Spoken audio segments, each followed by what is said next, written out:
جی الحمد استاد علی۔ لله رب العالمين والصلاة والسلام على أشرف الأنبياء والمرسلين أما بعد.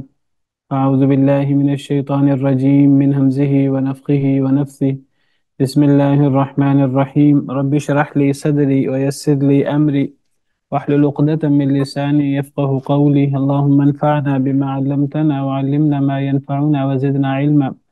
فبشر عبادي الذين يستمعون القول فيتبعون أحسنه أولئك الذين هداهم الله أولئك هم أولو الألباب. أعوذ بالله من الشيطان الرجيم بسم الله الرحمن الرحيم. وما أرسلنا في قرية من نذير إلا قال مترفوها إنا بما أرسلتم به كافرون. وما أرسلنا فی قریۃ من نذیر، اور نہیں ہم نے بھیجا کسی بستی میں کوئی ڈرانے والا، الا قال مترفوها، مگر کہا مترفوها اس کے مالدار لوگوں نے۔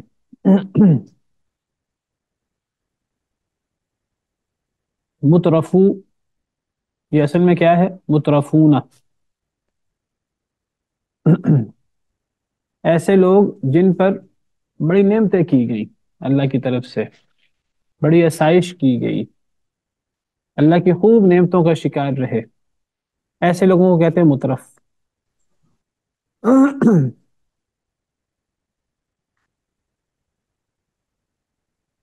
تو اللہ فرماتے ہیں کہ ہم نے جس بستی میں بھی کوئی ڈرانے والا بھیجا، آپ کو پتا ہر بستی میں رسول آیا ہے، جس بستی میں بھی اللہ نے کوئی ڈرانے والا بھیجا، کوئی رسول بھیجا، تو اس بستی کے مالدار لوگوں نے، سردار قسم کے لوگوں نے کہا انا بما ارسلتم به کافرون، کہ بے شک ہم ساتھ اس کے جو تم بھیجے گئے ہو، ہم اس کے ساتھ انکار کرنے والے ہیں۔ یعنی ہم تمہارا بھی انکار کرتے ہیں، اور تم جو پیغام لائے ہو، جو رسالت لائے ہو، جو میسج لائے ہو اللہ کی طرف سے، وہی ہم اس وحی کا بھی انکار کرتے ہیں۔ اور نبی کا انکار اور وحی کا انکار یہ سب سے بڑا ظلم ہے۔ اللہ تعالیٰ قرآن کریم میں کئی جگہ فرماتے ہیں کہ وَمَنْ أَظْلَمُ مِمَّنِ افْتَرَى عَلَى اللَّهِ كَذِبًا أَوْ كَذَّبَ بِآيَاتِهِ، یہ آیت قرآن کریم میں کئی جگہ پر ہے۔ اس آیت کریمہ میں اللہ تعالیٰ سب سے بڑے دو ظلم بیان کرتے ہیں۔ سب سے بڑے دو ظلم کیا ہیں؟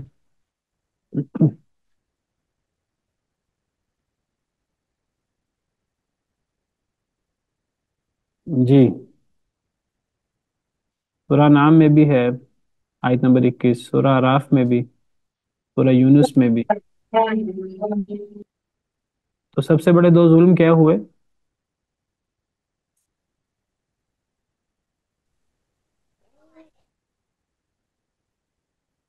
جی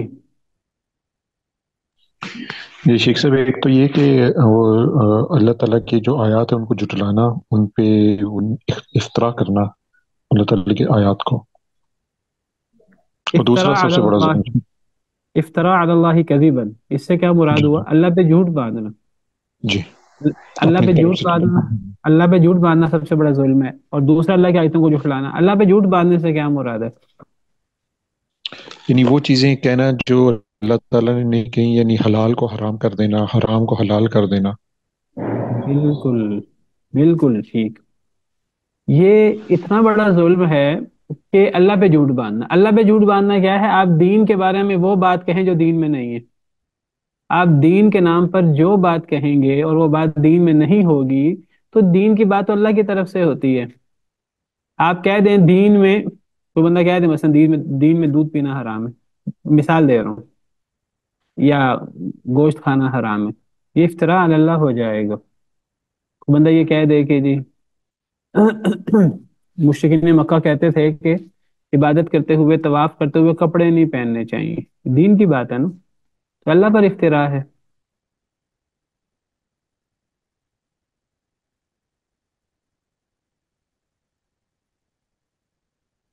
دین میں کوئی چیز اللہ نے جائز رکھی ہے، اس کو ناجائز قرار دے دینا اللہ پر افتراء ہے۔ کوئی چیز اللہ نے ناجائز رکھی ہے، موسیقی بالفرض، اس کے دلائل ہیں کہ وہ حرام ہے، کوئی بندہ کہ جی جائز ہے، یہ اللہ پر افتراء ہے۔ ایسے معاملات بینکوں کے اور اس قسم کی چیزیں ہمارے ہاں یہ ڈیبیٹ چلتی رہتی ہیں، اور عام لوگ بھی شریک ہو جاتے ہیں بغیر علم کے، اور لوگ بحث و مباحثہ شروع کر دیتے ہیں۔ یہ اللہ پر افطراء ہیں، یہ چیزیں ہلکی نہیں ہیں۔ ہمارے ہاں خوشی غمی کے موقع پر ہم نے بڑی رسوم و رواج بنائی ہوئی ہیں۔ قل کر لو جی، کوئی فوت ہو جائے تو اصالے ثواب کے لیے قل کر لو، تیجا، ساتہ، چالیسواں، برسی، چہلم، اور پتہ نہیں کیا کیا ہوتا ہے۔ خوشی کے بہت سے ہم نے ایسے طریقے بنا رکھے ہیں بطور دین کے، نیکی کے۔ ہمارے یہاں عرس ہوتے ہیں، عرس کا مطلب شادی، خوشی۔ یہ عرس کس نام سے ہو رہے ہیں؟ یہ فلاں بزرگ فوت ہو گئے تھے تو ہم ان کا سالانہ عرس مناتے ہیں۔ کہ خوشی جو آپ منا رہے ہیں، تو اس خوشی منانے کی کوئی دلیل کیا نبی کریم صلی اللہ علیہ وسلم اس دور میں آپ کے عزیز کوئی فوت نہیں ہوئے؟ کیا صحابہ کرام کے کوئی عزیز فوت نہیں ہوئے؟ نبی کریم صلی اللہ علیہ وسلم کے پیارے، صحابہ کرام کے پیارے، تو کیا ان کے لیے اس طرح کر کے سالانہ عرس منائے جاتے تھے؟ کیا اس طرح قل ہوتا تھا؟ دین کے اندر یہ چیزیں اگر شامل کر دی جائیں گی تو یہ افتراء علی اللہ ہو جائے گا، یا تو اس کے دلائل پیش کیے جائیں۔ بہت ساری چیزیں ہم نے دین کے اندر شامل کر رکھی ہیں۔ اسی طرح کو بندہ کہے کہ مجھ پر وہی نازل ہوتی ہے، کوئی بندہ نبی ہونے کا دعویٰ کرے، یہ بھی اللہ پر افتراء ہے۔ اللہ نے اس پر وہی نازل نہیں کی اور وہ کہتا ہے کہ مجھ پر وہی نازل ہوئی ہے۔ یہ سب سے بڑا ظلم ہے۔ اور اسی طرح جس طرح یہ سب سے بڑا ظلم ہے، ہم کہتے ہیں جی نبی ہونے کا دعویٰ کرنا بہت بڑا ظلم ہے۔ نبی ہونے کا دعویٰ کرنا بھی اللہ پر افتراء ہے، اور دین میں وہ بات کہنا جو اللہ نے نہیں فرمائی، یہ بھی اللہ پر افتراء ہے۔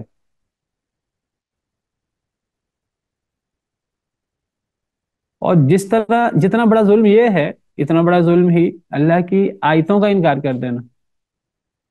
قرآن و سنت سے ایک چیز ثابت ہو رہی ہے، ہم ہم سمجھنے کے بعد کوئی وراثت کا مسئلہ آ گیا کسی کے سامنے، وہ کروڑوں کا مالک بن رہا ہے قانونی طور پر، دنیاوی طور پر، اس کو بتایا جائے کہ شریعت میں آپ کے لیے یہ حصہ نہیں ہے۔ اس کو پتہ چل جاتا ہے قرآن میں اللہ نے یہ فرما دیا، نبی صلی اللہ علیہ وسلم نے احادیث میں یہ فرما دیا، لیکن وہ پرواہ ہی نہیں کرتا۔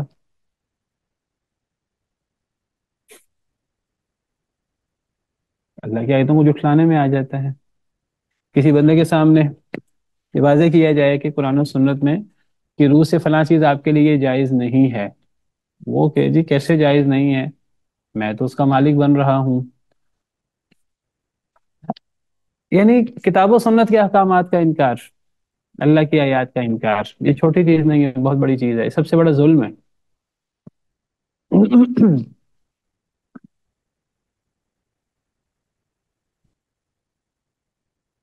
ہر قوم میں نبی بھیجے ہیں اللہ نے، اور ہر دور میں ہر قوم میں نبیوں کو انکار کا، تکذیب کا سامنا کرنا پڑا ہے۔ اللہ کہتے ہیں کوئی بھی ایسی قوم نہیں ہے جس میں نبی آیا ہو اور قوم نے ہاتھوں ہاتھ نبی کو لیا ہو۔ جس بستی میں بھی ہم نے رسول بھیجا، ڈرانے والا بھیجا، تو لوگوں نے کیا کہا کہ ہم انکار کرتے ہیں، آپ کی رسالت کا انکار کرتے ہیں، آپ کے پیغام کا انکار کرتے ہیں۔ تو نبی کی رسالت کا، نبی کے پیغام کا، نبی پر اترنے والی وحی، نبی پر اترنے والی آیات کا انکار یہ ہر قوم نے کیا ہے۔ کسی نے زیادہ کیا ہے، کسی نے کم کیا ہے، ہر قوم نے یہ کام کیا ہے، سیدنا نوح علیہ السلام سے لے کر نبی کریم صلی اللہ علیہ وسلم تک۔ ہر دور میں ایسا ہوا ہے، نبیوں کے ساتھ بھی ایسا ہوا ہے، اور نبیوں کے ورثاء کے ساتھ بھی ایسا ہوا ہے۔ آرام سے کوئی بھی نہیں مانتا الا ماشاء اللہ۔ ایک تو یہ پتہ لگا کہ ہر بستی میں کوئی نہ کوئی ڈرانے والا آیا ہے، اور یہ بات اللہ تعالیٰ نے کئی جگہ فرمائی ہے قرآن میں، وَإِن مِّنْ أُمَّةٍ إِلَّا خَلَا فِيهَا نَذِيرٌ۔ کوئی ایسی امت نہیں جس میں ڈرانے والا نہ گزرا ہو۔ وَلِكُلِّ قَوْمٍ هَادٍ، ہر قوم کا کوئی نہ کوئی ہادی ہوتا ہے۔ ضروری نہیں ہے کہ ہر قوم میں نبی آئے، رسول آئے، یا تو نبی رسول آتے ہیں یا نبی رسول کی دعوت اس قوم تک پہنچ جاتی ہے۔ یہ بھی ایسے کہ جیسے کہ اس قوم میں گویا کہ نبی نہیں ہے تو نبی کی دعوت علماء کے ذریعے آ گئی۔ اب نبی کریم صلی اللہ علیہ وسلم کے بعد تو کسی نبی نے نہیں آنا، لیکن آج آپ دیکھیے کہ ہر قوم میں، ہر بستی میں قرآن و سنت کا پیغام پہنچا ہوا ہے. اللہ نے اس کی ذمہ داری بھی لی ہے، اور اللہ نے اس کے لیے رجال کار بھی اللہ تعالیٰ نے پیدا فرمائے ہیں. اور لوگوں نے بڑی بڑی محنتیں کی ہیں، اور یہ بہت بڑی سعادت ہے کہ اللہ نے جن لوگوں سے یہ سعادت والا کام لیا ہے. اور یہ امت کے ہر ہر فرد کی ذمہ داری ہے، جو قرآن کی آیت سنے، جو حدیث مبارکہ سنے، وہ آگے پہنچائے. بلغوا عنی ولو آیا، ایک آیت بھی سنو تو آگے پہنچاؤ. بحثیت قوم کے، بحثیت ایک مسلمان کے، ہر شخص کی یہ ذمہ داری. کنتم خیر امت اخرجت للناس، تم بہترین امت ہو جو لوگوں کے لیے نکالی گئی ہے. تأمرون بالمعروف وتنہون عن المنکر. تو بہرحال ہر بستی میں کوئی نہ کوئی ڈرانے والا ہے، اور ہر بستی میں انکار ہوا ہے. انکار کرنے والے ہمیشہ زیادہ ہوتے ہیں، ماننے والے کم ہوتے ہیں. اور پھر یہ پتہ لگا کہ نہ ماننے والے اکثر کون ہوتے ہیں؟ مترف لوگ ہوتے ہیں. اور مترف لوگوں سے مراد مالدار قسم کے لوگ. عجیب بات ہے کہ جن لوگوں پر اللہ کا انعام زیادہ ہے، اللہ کی نعمتیں زیادہ ہیں، وہ زیادہ تر باغی ہوتے ہیں اللہ کے.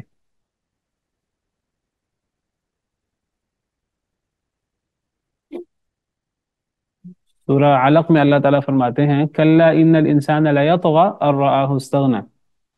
ہرگز نہیں، بے شک انسان البتہ سرکش ہو جاتا ہے، ان رآہ استغنی، جب وہ اپنے آپ کو غنی پاتا ہے. یعنی اگر کسی شخص کو اللہ نے انعام زیادہ کر دیا ہے تو اس کو اللہ کا زیادہ شکر گزار ہونا چاہیے. وہ اللہ کا زیادہ شکر گزار ہونے کی بجائے وہ زیادہ بدبخت ہو جاتا ہے. الا ماشاء اللہ، عام طور پہ ایسا ہوتا ہے. جن لوگوں پر زیادہ اللہ کے انعام ہوتے ہیں، اللہ کی طرف سے نعمتیں، اقتدار زیادہ ہے، تو اتنا ہی طغیانی، سرکشی، نافرمانی، تکذیب بھی زیادہ ہے، غفلت بھی زیادہ ہے. تو اللہ تعالیٰ فرماتے ہیں کہ ہر بستی میں نبیوں کا انکار ہوا ہے، اور نبیوں کے انکار میں پیش پیش کون لوگ رہے ہیں؟ مترف لوگ.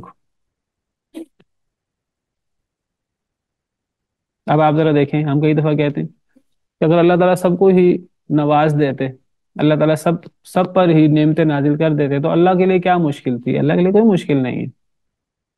اگر اللہ دنیا میں ہر شخص کو قارون کی طرح بنا دیتے، یہ دنیا کے مالدار لوگوں کی طرح بنا دیتے، شہزادوں کی طرح اللہ اگر ہر بندے کو بنا دیتے، تو کیا خیال ہے اللہ کے خزانوں میں کوئی کمی آ جاتی؟ اللہ کے خزانے اتنے کم ہیں. حدیث مبارکہ ہے کہ اگر سیدنا آدم علیہ السلام سے لے کر، پہلے انسان سے لے کر قیامت تک آنے والے سارے کے سارے انسان اور سارے کے سارے جن اگر ایک میدان میں کھڑے ہو جائیں، فرض کریں، صحیح حدیث مبارکہ ہے، ایک میدان میں کھڑے ہو جائیں سارے لوگ، اور جو ان کے دل میں نعمت کا خیال بھی آتا ہے وہ اللہ سے مانگ لیں، اور فرض کیجئے کہ اللہ ہر ایک کی دعا بھی سن لے، اور اللہ ہر شخص کی دل میں آنے والا خیال، دل میں آنے والی دعا، انسان کوئی بھی دعا کر سکتا ہے، جی اے اللہ تعالیٰ مجھے سونا بھر، دنیا بھر کے سونا دے دے. خیال تو دل میں کچھ بھی آ سکتا ہے. اے اللہ اس دنیا جیسی ہزاروں دنیا کے برابر مجھے ہیرے جواہرات دے دے. دل میں تو کوئی بھی خیال آ سکتا ہے. اگر سارے کے سارے اللہ کی مخلوق، سارے انسان، سارے جن اگر ایک میدان میں جمع ہو کر جو ان کے دل میں خیال آئے وہ مانگیں، اور اللہ ان کی ساری حاجتیں پوری بھی کر دیں، تو اللہ کے خزانوں میں کتنی کمی ہوگی؟ حدیث مبارکہ میں آتا ہے اتنی کمی بھی نہیں ہوگی جتنا سمندر میں سوئی ڈالیں تو سوئی کے ساتھ پانی کا قطرہ لگتا ہے. تو اللہ کے خزانے تو اتنا زیادہ ہیں. جب اللہ کے خزانے اتنے زیادہ ہیں تو سوال یہ ہے کہ اللہ نے پھر سب کو نوازا کیوں نہیں؟ اللہ نے سب کو دیا کیوں نہیں؟ اسی وجہ سے جس کا یہاں ذکر ہو رہا ہے کہ اگر اللہ کی نعمتیں زیادہ ہوتی دنیا میں تو پھر دنیا میں بغاوت اور زیادہ ہو جاتی. وَلَوْ بَسَطَ اللَّهُ الرِّزْقَ لِعِبَادِهِ لَبَغَوْا فِي الْأَرْضِ وَلَكِنْ يُنَزِّلُ بِقَدَرٍ مَا يَشَاءُ. اللہ فرماتے ہیں سورہ شورى میں اگر اللہ تعالیٰ لوگوں کے لیے رزق پھیلا دیتے، وَلَوْ بَسَطَ اللَّهُ الرِّزْقَ لِعِبَادِهِ، اگر ہر شخص کے لیے اللہ تعالیٰ رزق پھیلا دیتے، ہر شخص ہی شہزادہ ہوتا، بادشاہ ہوتا، مالدار ہوتا، لَبَغَوْا فِي الْأَرْضِ، پھر وہ زمین میں بغاوت کر دیتے، وَلَٰكِن يُنَزِّلُ بِقَدَرٍ مَّا يَشَاءُ، اللہ کی حکمت بالغہ ہے، اللہ نے مالدار بھی رکھے ہیں، غریب بھی رکھے ہیں۔ نحن قسمنا بینہم معیشتہم فی الحیات الدنیا، اللہ فرماتے ہیں ہم نے لوگوں کے درمیان ان کی معیشت، ان کی روزی کو تقسیم کر دیا ہے، کسی کو مالدار بنا دیا، کسی کو غریب بنا دیا، یہ اللہ کا ایک سسٹم ہے، اللہ کی ایک حکمت ہے۔ اگر سارے مالدار ہوتے تو دنیا کا نظام نہ چل پاتا، اور سارے غریب ہوتے دنیا کا نظام پھر بھی نہ چل پاتا۔ اللہ نے کچھ مالدار رکھ دیے، کچھ غریب رکھ دیے، کچھ رکھ دیے جو باس قسم کے لوگ ہیں جو آرڈر کرتے ہیں، اور کچھ ہیں جو تابع داری کرنے والے ہیں۔ تو اسی طرح دنیا میں سسٹم چلتا ہے۔ وَرَفَعْنَا بَعْضَهُمْ فَوْقَ بَعْضٍ دَرَجَاتٍ لِيَتَّخِذَ بَعْضُهُمْ بَعْضًا سُخْرِيًّا، اللہ فرماتے ہیں ہم نے بعض کے درجات بلند کر دیے دنیا کے اعتبار سے، بعض کو نعمتیں زیادہ کر دی، بعض کی نعمتیں کم کر دی، تاکہ بعض کو مسخر کر لے، بعض کا مذاق اڑائے، یا بعض لوگوں کے اوپر حاکم بن کے بعض حکم چلائیں گے اور بعض ان کی پیروی کریں گے۔ اس طرح دنیا کا نظام چلے گا، سارے حاکم نہیں ہو سکتے، نہ سارے ہی مزدور ہو سکتے، اور دنیا میں زیادہ تر نعمتوں والے لوگ وہ منکر ہوتے ہیں اللہ کے اور رسولوں کے اور رسولوں کی رسالت کے۔ وما ارسلنا فی قریۃ من نذیر الا قال مترفوها، نہیں ہم نے بھیجا کسی بھی بستی میں کوئی بھی ڈرانے والا مگر کہا اس بستی کے مالدار لوگوں نے کہ ہم جو پیغام تم دے کر بھیجے گئے ہم اس کا انکار کرتے ہیں۔ تو زیادہ تر سردار اور مالدار لوگ نبیوں کی مخالفت میں پیش رہے ہیں۔ آپ قرآن کریم پڑھ لیجئے، جتنے قصے قرآن کریم میں سارے قصے پڑھ لیجئے، حضرت نوح کا قصہ پڑھ لیجئے، حضرت ہود علیہ السلام کا قصہ پڑھ لیجئے، حضرت صالح علیہ السلام کا قصہ پڑھ لیجئے، قوم لوط کا پڑھ لیجئے، حضرت ابراہیم علیہ السلام کا قصہ پڑھ لیجئے، قوم شعیب کا قصہ پڑھ لیجئے، جتنے قصے، حضرت موسیٰ اور فرعون کا قصہ پڑھ لیجئے۔ تو قرآن کریم نبیوں کا ذکر کرتا ہے کہ اللہ نے نبی بھیجے، نبیوں نے قوم کو یہ دعوت دی، اور اکثر اس قصے میں کیا پڑھتے ہیں آپ؟ فقال الملأ، اللہ نبیوں کی دعوت ذکر کرتے ہیں اور آگے پھر سرداروں کی بات ذکر کرتے ہیں، کیونکہ سرداروں نے انکار کیا تھا۔ ہمیشہ سرداروں کا ذکر ملتا ہے۔ یہ دیکھیے سورہ راف، آپ کے سامنے مثال کے طور پہ 3-4 قصے ایک ہی جگہ موجود ہیں، وہ میں رکھ دیتا ہوں، اور یہی مثال آپ کو قرآن کریم میں جگہ جگہ ملے گی۔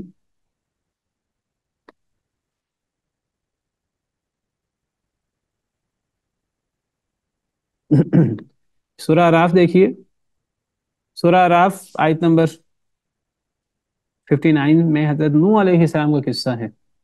اللہ فرماتے ہیں ہم نے حضرت نوح علیہ السلام کو ان کی قوم کی طرف بھیجا، حضرت نوح علیہ السلام نے اپنی قوم کو توحید کی دعوت دی اور کہا کہ اگر تم نے میری بات نہ مانی تو اللہ کا عذاب آئے گا۔ قال الملأ، سرداروں نے کہا حضرت نوح کی قوم میں سے کہ ہم آپ کو گمراہ خیال کرتے ہیں۔ کنہوں نے کہا؟ سرداروں نے۔ حضرت نوح علیہ السلام کی مخالفت میں پیش سردار تھے۔ آگے دیکھیے، آگے وَإِلَىٰ عَادٍ أَخَاهُمْ هُودًا، قوم عاد کا ذکر ہے، حضرت ہود علیہ السلام ان کے نبی تھے، انہوں نے اپنی قوم کو دعوت دی توحید کی، اللہ سے ڈرنے کی۔ قال الملأ الذين كفروا من قومه، کافر سرداروں نے کہا ہم آپ کو بے وقوف خیال کرتے ہیں، ہم آپ کو جھوٹا خیال کرتے ہیں، نعوذ باللہ من ذلک۔ آگے دیکھ لیجئے اسی صورت میں آگے حضرت صالح علیہ السلام کا قصہ ہے، قوم سمود کا۔ اللہ فرماتے ہیں کہ انہوں نے اپنی قوم کو دعوت دی توحید کی، یہ اللہ کی اونٹنی ہے اور اس کو بھی کھانے دو اور اس کو تکلیف نہ پہنچانا۔ قال الملأ الذين استكبروا من قومه، متکبر سرداروں نے کہا ان کی قوم میں سے، متکبر سردار مخالفت میں پیش تھے۔ چوتھا قصہ لے لیجئے،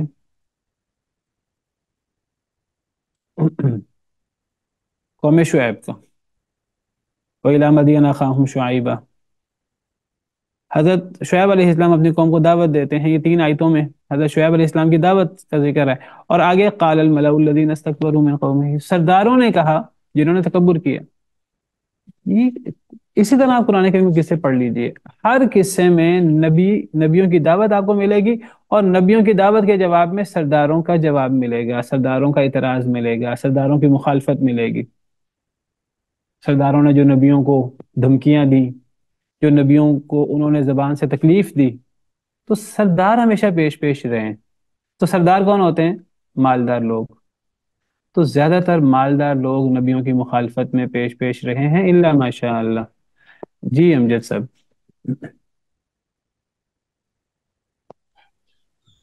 شیخ صاحب، یہ آج کی ٹرمینالوجی میں ہم اس کو کہہ سکتے ہیں رولنگ ایلیٹ جو ہے، جو کسی بھی معاشرے کی ہوتی ہے، وہ ہمیشہ حق کے راستے میں رکاوٹ کریٹ کرتی ہے، جس طرح یہ آپ نے ساری جی جی جی جی examples دی. بالکل تو آج بالکل، یعنی زیادہ تر، ہمیشہ زیادہ تر نبیوں کے مخالف یہ لوگ ہوتے ہیں. آ، کئی دفعہ ان لوگوں میں اللہ ایسے لوگ پیدا کر دیتے ہیں، وہ تھوڑے ہوتے ہیں جو ایمان لے آتے ہیں، نبیوں کو سپورٹ کرتے ہیں، لیکن زیادہ تر مالدار لوگ، زیادہ تر غریب لوگ، وہ شروع میں ایمان لانے والے غریب لوگ ہوتے ہیں، اور زیادہ تر انکار کرنے والے مالدار ہوتے ہیں. تو یعنی صرف مجھے یہاں یہ توجہ دلانا مقصود ہے کہ اللہ نے جن کو نعمت زیادہ دی ہے، تو ان کو اللہ کا شکر زیادہ ادا کرنا ہے. کہیں اور جن کو اللہ نے نعمتیں زیادہ دی ہیں، انہیں اللہ نے ہمیں بہت نعمتیں دی ہیں. ہر بندہ غور کرے اپنے آپ پہ، تو کہیں ہم اس انداز کی غفلت کا، اگنورینس کا، اور کہ ہم اس قسم کے انکار کا اور اس قسم کی چیزوں کا شکار تو نہیں ہے. زیادہ تر مالدار لوگ، رولنگ کلاس جو ہے، یہ لوگ جن کے پاس اتھارٹی ہوتی ہے، یہ لوگ عام طور پہ مخالفت کرتے ہیں. اللہ ماشاء اللہ کا سیدنا ابوبکر صدیق جیسے، سیدنا عمر جیسے، سیدنا عثمان جیسے لوگ بھی ہوتے ہیں، مالدار بھی ہوتے ہیں، اور وہ بات ماننے والے بھی ہوتے ہیں، اور لیکن ایسے لوگ بہت تھوڑے ہوتے ہیں. زیادہ تر مالدار لوگ اور نعمتوں والے لوگ ایسے ہوتے ہیں. اور دیکھیے، حدیث مبارکہ میں آتا ہے کہ جہنم میں جانے والے زیادہ تر لوگ سرکش قسم کے، جابر قسم کے، مالدار قسم کے لوگ ہوں گے. اور ایک حدیث مبارکہ نبی صلی اللہ علیہ وسلم نے جہنم میں جھانکا تو جہنم میں اس طرح کے لوگ زیادہ تھے، اور جنت میں جھانکا، جنت میں زیادہ لوگ کس طرح کے تھے؟ حدیث مبارکہ کی روح سے جنت میں زیادہ تر غریب لوگ تھے، زیادہ تر. اس کا مطلب یہ نہیں کہ ہر مالدار اللہ معاف کرے، اللہ معاف کرے جہنمی ہوتا ہے، اور ہر غریب جنتی ہوتا ہے، نہیں. اصل میں دونوں آزمائش ہیں، مال، نعمتیں، اقتدار، یہ بھی آزمائش ہے. یہ آزمائش مشکل ہے، زیادہ مشکل ہے. جو بندہ اس آزمائش میں کامیاب ہو جائے، پھر وہ اللہ کا بڑا ہی قریبی ہوتا ہے. آپ کو پتہ ہے جن لوگوں کو اللہ قیامت کے دن عرش کے سائے تلے جگہ دیں گے، ان میں سے سب سے پہلا شخص کون ہے؟ 7 لوگ ہیں جو قیامت کے دن اللہ کے عرش کے سائے میں ہوں گے. سب سے پہلا شخص کون ہے حدیث مبارکہ کے مطابق؟ ایماندار تاجر، جی ایماندار تاجر. نہیں، اس میں حدیث کے الفاظ ہیں الملک العادل، عدل کرنے والا بادشاہ. سب سے پہلے جو اللہ کے عرش کے سائے میں وہ جو 7 لوگ ہیں، سب سے پہلے عادل بادشاہ کا ذکر ہے. ایسے لوگ بہت تھوڑے ہوتے ہیں، اور جو بندہ ایسا ہو پھر وہ اللہ، اس کا مقام بہت زیادہ ہوتا ہے. اللہ نے اس کو مال بھی دیا ہو، اللہ نے اس کو اقتدار بھی دیا ہو، اللہ نے اس کو نعمتیں بھی دی ہوں، اور پھر وہ اللہ کا شکر گزار ہو، سیدنا داؤد علیہ السلام کی طرح، سیدنا سلیمان علیہ السلام کی طرح، نبی کریم صلی اللہ علیہ وسلم کی طرح. اللہ نے مدینہ میں آپ کو اقتدار دیا، اختیار دیا، اور آپ اللہ کے عاجز ترین بندے تھے. تو پھر یہ اللہ کے بہت برگزیدہ ہوتے ہیں. تو جو اللہ جس کو نعمت دے، نعمت بھی آزمائش ہے، وہ شکر کرے تو اللہ کا بڑا پیارا ہے، اور کوئی کسی کو اللہ تعالیٰ آزمائش کرے اور صبر کرے تو اللہ کو یہ بڑا پیارا ہے. اصل تو جو آزمائش میں پورا اترے وہ کامیاب ہے. زیادہ تر مالدار لوگ اس آزمائش میں وہ پیچھے رہ جاتے ہیں. اسی لیے سورہ انشقاق میں اللہ تعالیٰ فرماتے ہیں جنتی اور جہنمی لوگوں کے بارے میں،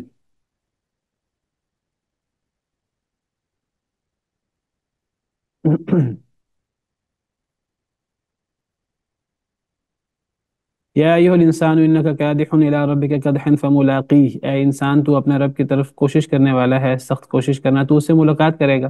فَأَمَّا مَنْ أُوتِيَ كِتَابَهُ بِيَمِينِهِ، وہ شخص جسے اس کا مال نامہ دائیں ہاتھ میں دیا جائے گا. یہ کون شخص ہے؟ یہ جنتی شخص ہے جس کو اس کا مال نامہ دائیں ہاتھ میں دیا جائے گا. اللہ تعالیٰ ہمیں ایسے لوگوں میں شامل فرمائے. اللہ فرماتے ہیں فَسَوْفَ يُحَاسَبُ حِسَابًا يَسِيرًا، اس جنتی شخص کا حساب بڑا آسان ہوگا. وَيَنْقَلِبُ إِلَىٰ أَهْلِهِ مَسْرُورًا، یہ اپنے گھر جب اس کا حساب ہوگا نا تو واپس پلٹے گا اپنے رشتہ داروں کی طرف، پھر بڑا ہنسی خوشی واپس پلٹے گا کہ میرا بڑا اچھا حساب ہوا ہے. وَأَمَّا مَنْ أُوتِيَ كِتَابَهُ وَرَاءَ ظَهْرِهِ، اور وہ شخص جس کو اس کا مال نامہ پیٹھ کے پیچھے دیا جائے گا، اللہ کا نافرمان، فَسَوْفَ يَدْعُو ثُبُورًا، وہ ہلاکت کو پکارے گا. وَيَصْلَىٰ سَعِيرًا، بھڑکی مسرورا، اپنے گھر والوں میں بڑا خوش رہا کرتا تھا. کیا مطلب؟ کہ وہ بڑی نعمتوں میں تھا دنیا میں،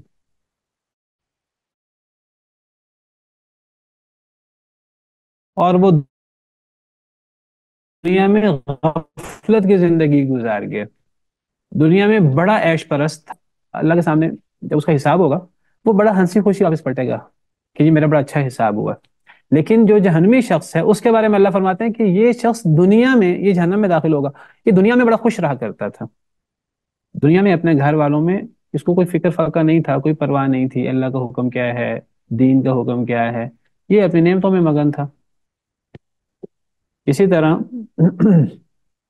جو نیک شخص ہوتا ہے نا وہ دنیا میں یعنی بے فکر اور یہ نہیں ہوتا کہ وہ عیش و عشرت کی زندگی گزارے جس کو کوئی پرواہ نہ ہو. نہیں، جو نیک شخص ہوتا ہے وہ دنیا کے اندر ڈرتے ڈرتے زندگی گزارتا ہے.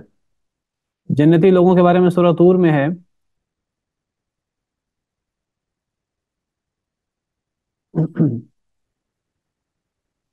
اللہ تعالیٰ فرماتے ہیں وَيَطُوفُ، اہل جنت کا ذکر ہے کہ یہ اہل جنت کی بات ہو رہی ہے. وَأَقْبَلَ بَعْضُهُمْ عَلَىٰ بَعْضٍ يَتَسَاءَلُونَ، یہ لوگ بعضوں سے سوال کریں گے جنت میں، اور وہ کہیں گے قَالُوا إِنَّا كُنَّا قَبْلُ فِي أَهْلِنَا مُشْفِقِينَ، وہ کہیں گے بے شک ہم پہلے اپنے گھر میں ڈرا کرتے تھے. بے شک ہم پہلے سے مراد ہے دنیا میں، بے شک ہم لوگ دنیا میں اپنے گھر میں ڈرتے ڈرتے زندگی گزارتے تھے. فمن اللہ علینا ووقانا عذاب السموم، اللہ نے ہم پر احسان کیا اور اللہ نے ہمیں لو کے عذاب سے بچایا. تو بہرحال یعنی کہنے کا مقصد یہ ہے کہ دنیا صرف دنیا جنت نہیں ہے، اور نہ ہی دنیا جنت بننے کے اللہ نے ہمیں جنت کی طرح زندگی گزارنے کے لیے دنیا میں بھیجا ہے، اور صرف نعمتیں حاصل کرنے کے لیے دنیا میں بھیجا ہے. دنیا میں اللہ نے کسی مقصد کے لیے ہمیں بھیجا ہے، اور ہمیں اس مقصد کو پورا کرنے کے لیے زندگی گزارنی ہے. وہ نعمتوں کے ساتھ بھی گزر سکتی ہے اگر شکر ہو تو، اور اگر مصیبت ہو، آزمائش ہو تو صبر کے ساتھ وہ زندگی گزارنی چاہیے. پھر انسان اللہ کی جنتوں کا، اللہ کی نعمتوں کا حقدار ٹھہرتا ہے. تو فرمایا کہ ہم نے ہر بستی میں ڈرانے والا بھیجا، نہیں ہم نے بھیجا کسی بستی میں ڈرانے والا مگر اس کے مالدار لوگوں نے کہا کہ بے شک ہم ساتھ اس کے جو تم بھیجے گئے ہو ہم اس کا انکار کرنے والے. وقالوا نحن اکثر اموالا واولادا، اور انہوں نے کہا کہ ہم زیادہ ہیں مال کے اعتبار سے اور اولاد کے اعتبار سے. وما نحن بمعذبین، اور نہیں ہیں ہم عذاب دیے جانے والے. جب کسی پر اللہ نعمت کرتا ہے، انعام کرتا ہے، اس کو پھر جب نبیوں کی طرف سے اور دین کی دعوت دینے والوں کی طرف سے دعوت دی جاتی ہے تو وہ انکار کرتا ہے. جب اس کو کہا جائے کہ آپ غفلت کی زندگی نہ گزاریں، آپ نعمتوں میں نہ پڑیں، اللہ کی طرف سے عذاب ہوگا، وہ آگے سے کہتا ہے کہ ہمیں کیسے عذاب ہو سکتا ہے؟ دنیا میں بھی ہم پہ ہمارے پاس بڑا مال تھا، بڑی اولاد تھی. پہلی بات آخرت کا انکار کرتا ہے. وہ کہتا ہے اگر آخرت ہوئی تو ہمیں عذاب نہیں ہوگا. دنیا میں بھی بڑا مال ہے، بڑی اولاد ہے، تو ہم وما نحن بمعذبین، نہیں ہے ہم عذاب دیے جانے والے، ہمیں عذاب کیسے ہو سکتا ہے؟ اور کئی لوگ ہیں وہ کہتے ہیں سورہ مریم میں موجود ہے افرأیت الذی کفر بآیاتنا وقال لأوتین مالا وولدا، کیا آپ نے ایسے شخص کو دیکھا ہے جو ہماری آیتوں کا انکار کرتا ہے دنیا میں، اور وہ کہتا کیا ہے؟ کہتا ہے اگر قیامت ہوئی لَأُوتَيَنَّ مَالًا وَوَلَدًا، تو مجھے وہاں قیامت میں بڑا مال ملے گا، بڑی اولاد ملے گی۔ اصل میں ایک شخص تھا، کافر اور کفار کا سردار، تو جب نبی کریم صلی اللہ علیہ وسلم نے دعوت اپنی پیش کی تو اکثر کفار نے انکار کیا، اور اکثر غریب لوگ بہت سارے مسلمان ہو گئے۔ تو غریب لوگوں میں سے ایک شخص کا، ایک مالدار شخص نے قرض دینا تھا، نام میرے ذہن سے نکل گیا ہے، تو وہ غریب شخص مسلمان ہو گیا، وہ اپنے قرض کا مطالبہ کرتا رہتا مالدار شخص سے۔ تو مالدار شخص جو کافر تھا وہ غریب شخص سے کہنے لگا، جس کا اس نے قرض دینا تھا، اس سے کہنے لگا کہ میں تو تمہیں قرض واپس نہیں کروں گا، تم تو محمد پر ایمان لے آئے ہو، میں تو انکار کرتا ہوں، تو اگر تم اپنے اسلام سے مرتد ہو جاؤ پھر میں تمہیں قرض واپس کر دوں گا۔ وہ کہنے لگے میں تو کبھی بھی قیامت تک میں مرتد نہیں ہو سکتا، میں کیسے ایمان سے دستبردار کیسے ہو جاؤں؟ تو وہ آگے سے کہنے لگا، کہ مذاق اڑاتے ہوئے کہنے لگا، اچھا اگر تم مرتد نہیں ہوتے تو میں تمہیں زندگی میں کبھی قرض واپس نہیں کروں گا، اور تم کہتے ہو قیامت ہوگی، کفار، تو اس نے مذاق اڑاتے ہوئے کہا، اس نے کہا کہ تم کہتے ہو قیامت ہوگی، تم مجھ سے قیامت کے دن اپنا قرض واپس لے لینا، میں تو قیامت کو مانتا ہی نہیں، اگر قیامت ہوئی تو وہاں بھی میرے پاس بڑا مال ہوگا، تو تب تم مجھ سے تب اپنا قرض واپس لے لینا، میں تمہیں دنیا میں تمہارا قرض واپس نہیں کرنے والا۔ تو یہ جو لوگ اس طرح کر کے اللہ کی نعمتیں ہوتی ہیں، تو یہ دنیا میں اللہ کے احکامات کا، اللہ کی وحی کا انکار کرتے ہیں، اور کہتے ہیں کہ بڑی نعمتیں دنیا میں ہمارے پاس، مال بھی بہت ہے۔ قریش کا، قریش کا نہیں، نہیں، یہ سورہ مریم میں جو ہے نا، یہ تو قریش کا واقعہ ہے، ہمارے ہاں بہت زیادہ ہوتا ہے، یعنی یہ مینٹیلٹی بن جاتی ہے عام طور پہ مالدار قسم کے لوگوں کی۔ وہ کہتا ہے کہ اگر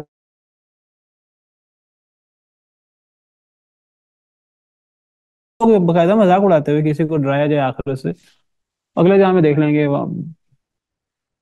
ولید بن مغیرہ کتنا بدبخت تھا اور کتنا نبی صلی اللہ علیہ وسلم کا دشمن، وہ کہتا تھا کہ قیامت ہے ہی نہیں، اگر قیامت ہوگی تو میرے پاس وہاں بھی بڑے بیٹے ہوں گے، اس کے بڑے بیٹے تھے، بڑے بیٹے ہوں گے، بڑا مال ہوگا۔ سورہ مدثر میں اللہ نے ذکر کیا، یا ایھا المدثر قم فانذر وربک فکبر وثیابک فطہر والرجز فاہجر ولا تمنن تستکثر ولربک فاصبر فإذا نقر في الناقور فذلك يومئذ يوم عسير على الكافرين غير يسير ذرني ومن خلقت وحيدا وجعلت له مالا ممدودا وبنين شهودا ومهدت له تمهيدا ثم يطمع أن أزيد كلا إنه كان لآياتنا عنيدا۔ اللہ تعالیٰ فرماتے ہیں مجھے چھوڑ دو، یہ دنیا کی بات ہے، مجھے چھوڑ دو، اور جسے میں نے اکیلا پیدا کیا ہے اسے چھوڑ دو، میں نے اس کو مال بھی دیا اور اولاد بھی دی، اب وہ کہتا ہے مجھے مزید مال بھی ملے گا دنیا میں، اللہ کہتے ہیں مزید مال نہیں ملے گا اللہ کے نافرمانی کرنے کے بعد۔ وقالوا نحن اکثر اموالا واولادا، اور انہوں نے کہا کہ ہم زیادہ ہیں مال کے اعتبار سے بھی اور اولاد کے اعتبار سے بھی، وما نحن بمعذبین، اور ہمیں عذاب نہیں ہونے والا، یعنی نہ دنیا میں ہمیں عذاب ہوگا نہ آخرت میں، والعیاذ باللہ۔ یعنی اس طرح بے فکری کی زندگی تو نہیں گزاری جا سکتی، جس طرح یہ جس کے پاس مال اور اولاد زیادہ ہوتی ہے وہ بے فکری کی زندگی گزارنا شروع کر دیتا ہے۔ بے فکری تو ایک اللہ کے بڑے عبادت گزار کے لیے بھی بے فکری اچھی نہیں ہے۔ جو جتنا اللہ سے ڈرنے والا ہے، جو جتنا زیادہ نیک ہوتا ہے وہ اتنا زیادہ اللہ سے ڈرنے والا ہوتا ہے۔ تو یہ جو غفل ولید بن مغیرہ، ولید بن مغیرہ وہ کہتا تھا کہ مجھے مزید بھی ملے گا، وہ دنیا میں کہتا تھا، اللہ فرماتے ہیں کہ وہ ہماری آیتوں کا انکار کرتا ہے اور وہ کہتا ہے مجھے مزید بھی ملے گا۔ ذرنی ومن خلقت وحیدا وجعلت له مالا ممدودا وبنین شہودا ومہدت له تمہیدا ثم یطمع ان ازید، میں نے اس کو یہ نعمتیں دی، وہ امید کرتا ہے میں مزید بھی دوں۔ کلا انہ کان لآیاتنا عنیدا، میں اس کو مزید کیوں دوں، وہ تو ہماری آیتوں کا انکار کرنے والا ہے۔ سأرہقہ صعودا، میں تو اسے قیامت کے دن چڑھائی کے عذاب پر مجبور کر دوں گا۔ تو ایسے لوگ سمجھتے ہیں دنیا میں بھی ہمیں زیادہ ملے گا اور آخرت میں بھی زیادہ ملے گا، بھئی کیوں زیادہ ملے گا؟ آخرت میں اسے ہی زیادہ ملے گا جو دنیا میں یعنی ڈر ڈر کے زندگی گزارتا ہے، پھونک پھونک کے قدم اٹھاتا ہے۔ تو یہ سوچ بڑی عجیب ہے جس کی طرف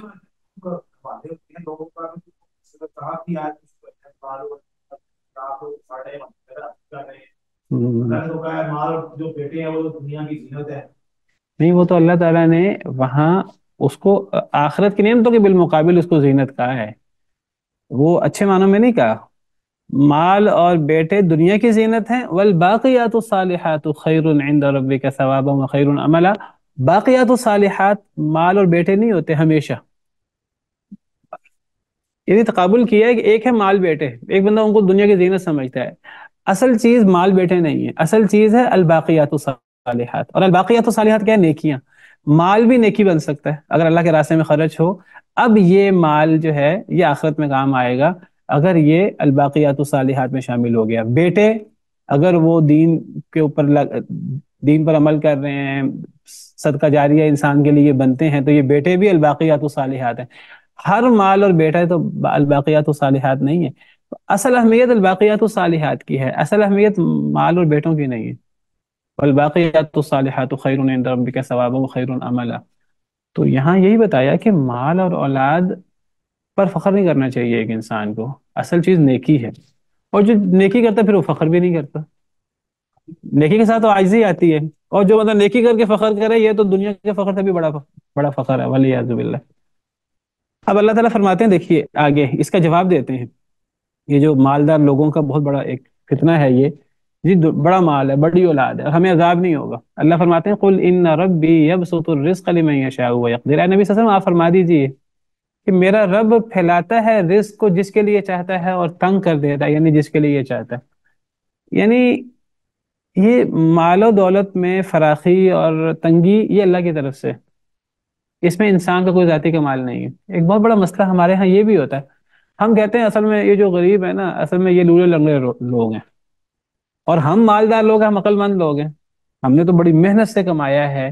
اللہ فرماتے ہیں کہ نہیں، یہ اللہ کی تقسیم ہے۔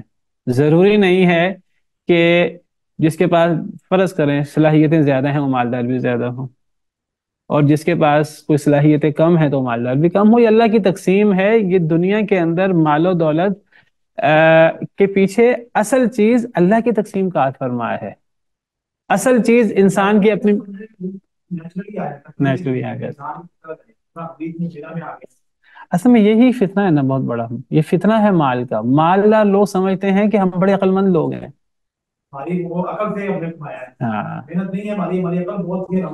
اور یہ بات اللہ تعالیٰ کو بہت زیادہ ناراض کرتی ہے۔ جو بندہ یہ کہتا ہے میں نے یہ مال اور یہ عہدے اپنی صلاحیت سے حاصل کیے، قارون نے یہی تو کہا تھا، اللہ نے اس کو اس بات کے اوپر غرق کر زمین میں دھنسا دیا۔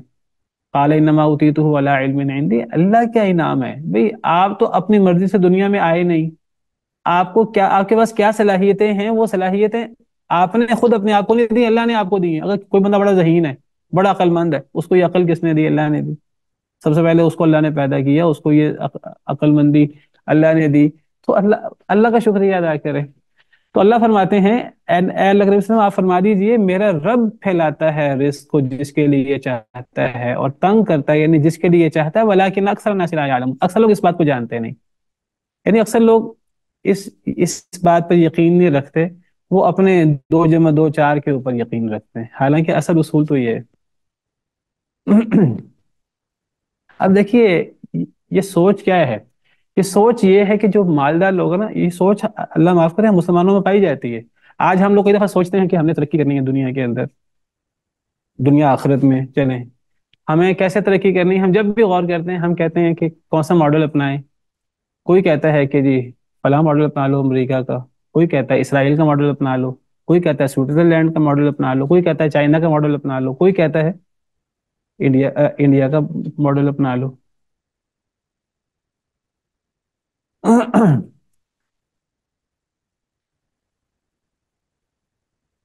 اصل میں اور پھر اس میں ہم پھر یہ بحثیں شروع ہو جاتی ہیں جی وہ ان کو وہ اس لیے ترقی کر رہے ہیں، وہ ٹھیک ہے وہ اللہ کے نافرمان ہے، لیکن وہ اللہ نے کچھ اصول بنا دیے ہیں، وہ ان اصولوں کے مطابق زندگی گزار رہے ہیں، اس لیے وہ دنیا کے اندر مالدار لوگ ہیں۔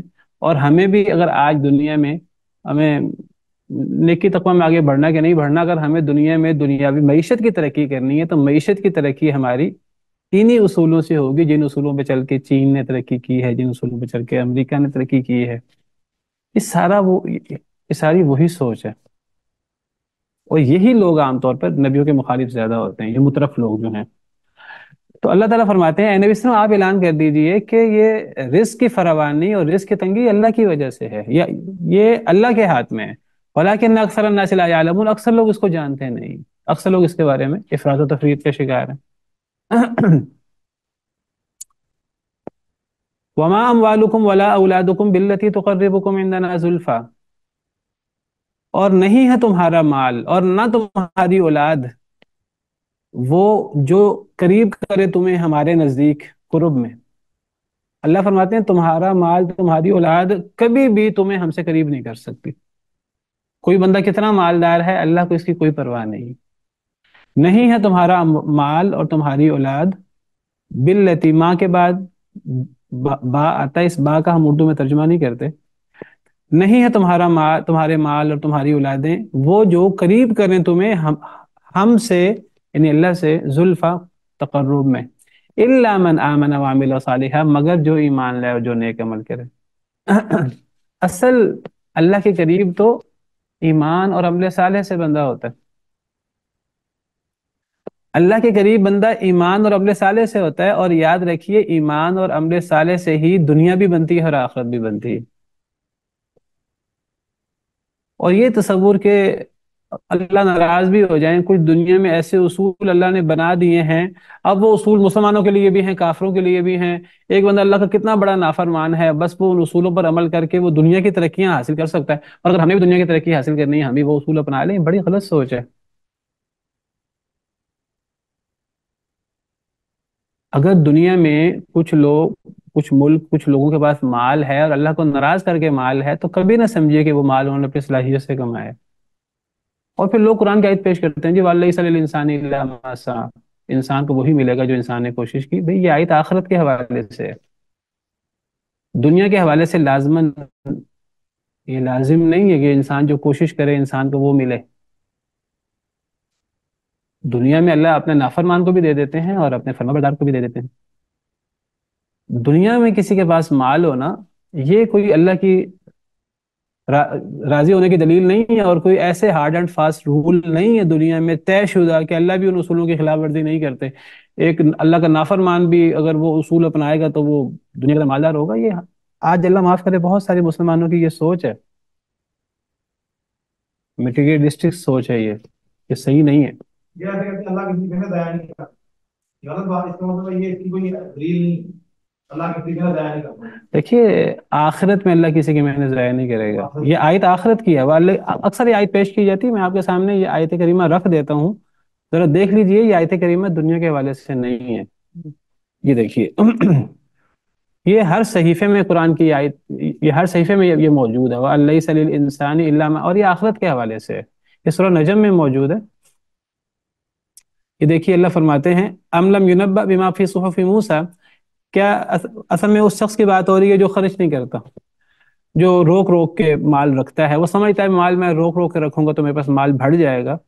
اللہ فرماتے ہیں کہ کیا اس کے پاس غیب کا علم ہے، وہ دیکھ رہا ہے کہ میں روک کے مال رکھوں گا تو میرا مال بڑھ جائے گا؟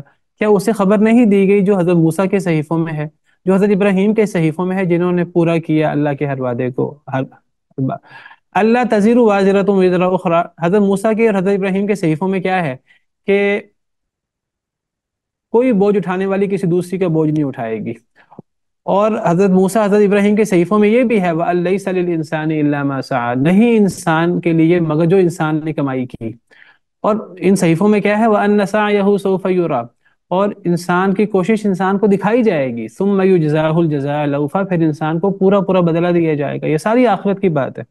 وَأَنَّ إِلَىٰ رَبِّكَ الْمُنتَهَىٰ، اور آپ کے رب کے پاس ہر چیز کی انتہا ہے۔ یہ سارا یہ آخرت کے حوالے سے بات ہو رہی ہے، سارا آخرت کی بات ہو رہی ہے، اور یہ سارے صحیفوں میں یہ بات موجود ہے۔ آخرت میں کسی بندے کی کوشش ضائع نہیں ہوگی، دنیا میں کوشش ضائع ہو سکتی ہے، بالکل ہو سکتی ہے، دنیا میں کتنے لوگ محنت کرتے ہیں لیکن وہ دنیاوی اعتبار سے وہ مالدار نہیں ہوتے، اور دنیا میں کتنے لوگ ہیں وہ بغیر کچھ کیے بھی مالدار ہوتے ہیں۔ اور اس کی بڑی واضح مثال ہے کہ کتنے لوگ ہیں جو منہ میں سونے کا چمچہ لے کر پیدا ہوتے ہیں، ان کی کیا کوشش ہے، ان کے ماں باپ کی کوشش ہے، بھائی ان کے ماں باپ کی کوشش تو ان کے ماں باپ کے لیے ہے۔ وہ بادشاہ کا بیٹا شہزادہ کیوں ہوتا دنیا میں؟ دنیاوی طور پر نبی کا بیٹا نبی نہیں ہوتا، ایک دیندار کا بیٹا دیندار نہیں ہوتا، ضروری نہیں ہے وہ دیندار ہو جب تک وہ خود دیندار نہیں ہوگا. دنیا کی نعمتیں بغیر کوشش کے بھی مل جاتی ہیں، اور کوشش کر کے بھی نہیں ملتی کئی مرتبہ. تو دنیا میں اللہ جس کے لیے چاہے رزق پھیلا دیں، جس کے لیے چاہے رزق تنگ کر دیں. کئی دفعہ اللہ تعالیٰ کافر کے لیے رزق پھیلا دیتے ہیں، اور زیادہ تر پھیلا دیتے ہیں. اس کی وجہ کافر کی محنت نہیں ہے، وہ کافر کے لیے وہ آزمائش ہوتی ہے. اور کئی دفعہ مسلمانوں پر اللہ رزق نہیں پھیلاتے، اور کئی دفعہ اللہ مسلمانوں کے لیے بھی پھیلا دیتے ہیں. تو یہ دنیا کے اندر مال و دولت کا زیادہ ہونا اللہ کے قریب ہونے کی اور اللہ کے پیارے ہونے کی کوئی نشانی نہیں ہے. فَأُولَٰئِكَ لَهُمْ جَزَاءُ الضِّعْفِ بِمَا عَمِلُوا، ان کے لیے ڈبل جزا ہے ان کے عمل کرنے کی وجہ سے. نیک لوگوں کی بات ہو رہی ہے. وَهُمْ فِي الْغُرُفَاتِ آمِنُونَ، اور یہ لوگ بالا خانوں میں امن سے رہیں گے، یعنی آخرت میں. چلیں اسی پر بس کرتے ہیں، باقی انشاءاللہ کل. سبحان ربک رب العزت عما یصفون